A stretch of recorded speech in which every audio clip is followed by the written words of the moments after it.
Hi boys, in this video I want to explain clearly how do you explain implications of a theory. It's rather abstract, it's a little tricky, so I'll give you some concrete examples and show you exactly how you can clearly explain implications. So we'll begin by looking at what is an implication of a theory, what does this exactly mean, and then how do you explain it in your report. So if we just look here, this is aiming for excellence. You have to evaluate the theory, strengths and limitations, and the evaluation considers implications of the theory on the fields. So this means you can include it as a possible strength or as a possible limitation, or simply after your evaluation you can have a paragraph on the implication. So first, what is an implication? Well, you might have heard the word, right, to imply. This was implied. It means we suggest something indirectly. All right. I'm trying to think of an example off the top of my head, but I'm struggling. So if we imply, right, so we're going to suggest something indirectly. We don't come directly out and say it. So an implication in terms of theory is something it's not directly stated, but it's possible, it's kind of there lurking. So what does that mean for implications of psychological theories? It's a conclusion that can be drawn from the theory. It's an idea we can take away. It's not an immediate part directly stated in the theory, but it's something that we might be able to abstract from it. Now, if you're confused already, that's okay, because this is why this is excellence criteria. This is quite tricky critical thinking. It requires you to think in the abstract. It's like making the prediction of how your field of psychology is going to change. That's tricky. There's no one answer to that. You really have to engage your critical thinking. All right, so a conclusion. So there are three possible ways three examples of implications of theory. So one is a conclusion that can be drawn from the theory, or another is the possible applications of the theory. So you've explained how the theory is used. An implication could be ways that the theory might be used.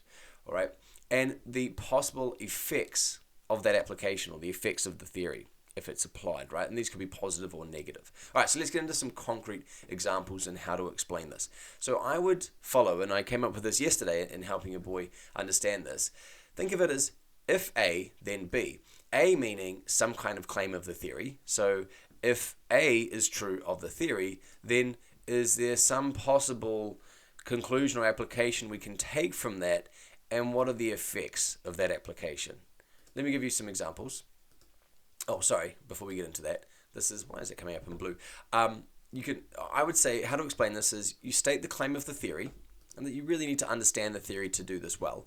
So if A, which is the claim of the theory, then there's a possible conclusion or application based on that claim, and this has to be logical, then there might be some sort of effect or consequence. Okay.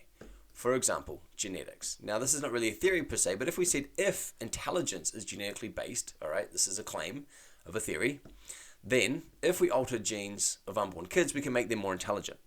So that's a logical if A, then B. Now, then we go in the third point, which is the possible effects of this. Some people might want to alter the genes of their unborn children to give them more chance of success in life. This is quite logical, right? And in fact, this could be problematic. This is a thing that's happening right now. Is it CRISPR, something like that, where you can alter genes? And then maybe I might even continue on with this and say this might, and then I could look at some positive benefits of this. We could, advance our civilization and come up with great developments, or this has really downstream ethical effects, like some groups of people that exist right now might be completely eliminated. All right, so I'm thinking of, say, common psychological disorders that impede intelligence, like Down syndrome. We're going to just reduce Down syndrome, and try to eliminate it. So anyway, so that's genetics. What if we said social learning theory? So if people learn from observation, so that's my if A, that's the claim of the theory, people learn from observation, then schools should have more modeling and less rote learning. Hey, what am I doing right here? Modeling. Look at that. Not rote learning. I'm modeling. Give you an example. Look at that, Mr. Dixon, great teacher. Sorry. I have to keep myself entertained at 6:30 in the morning. So, and then maybe I go on to talk about some possible effects, right? This might, increase engagement of the boys and increase engagement of students, lead to better outcomes, etc., etc. Okay. So and then I state, one of the claims of the theory. Then, right, more modeling and less rote learning. I'm really looking forward to reading what you guys write about this, by the way.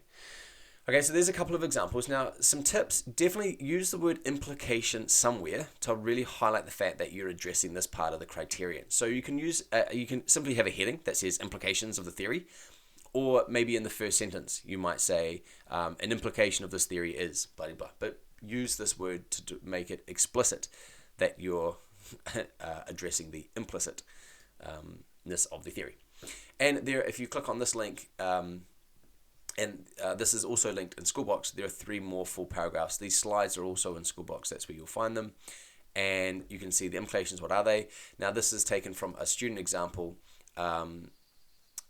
based on school shootings. Right? This is a paragraph, and we'll see here probably, I didn't write this, so I wonder if they follow my implication is, right, 2, and then they've got 3 sentences here. Right? That's what they're looking at.